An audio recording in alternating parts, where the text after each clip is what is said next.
و دوباره بازی از همونجا آغاز میشه. چوباندازان از دو گروه رقیب برای پیروزی مبارزه میبرند. مسابقه بزکشی ده ها مخلص و هواداری این بازی قدیمی مردمی را به هم آورده است.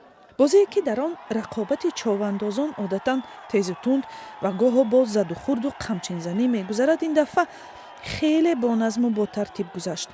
مقامات محلی طالبان گفتند برای تشکیل خوب مسابقه کمک سرپرستی بازی یک شرکت گازی محلی بسیار مفید بود. انشالله حوال از خدا اسپانسر قوی داریم، اسبای قوی داریم، اتفاق اتحاد یک مشت آهن شده آمده، یک نایب قهرمانی را بردیم، یک قهرمانی را بردیم، انشالله ایش هم که ببریم دو قهرمانی میشه، یک نایب قهرمانی. هر یک تیم از 12 چوبانداز عبارت است. ورزشگران در تلاش به دست آوردن جسدی بوز هستند. این نوبت به جای جسدی واقعی خوسه را استفاده کردند. از چرم دوخته شده است و درونش را با کوه پور و اندکی وزنین کردند تا مثل جسدی بوز باشد. مسابقات عالی بود. وقت تیم بدخشان بسیار تیم قوی بود.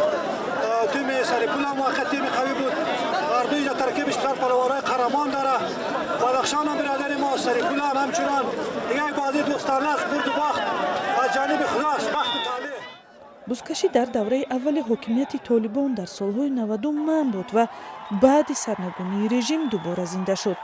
بعد برگشتن طالبان به قدرت در سال 2021 بازی را دیگر منع نکردند و حالا مقامات طالبان هم به تماشای آن می آیند.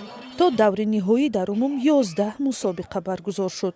در نهایت تیم‌های ولایت شمالی سرپول و بدخشان روبرو شدند و بازی با حساب 7-0 به پایان رسید. ولایت بغلان سیوم و کندوز چهارم شد.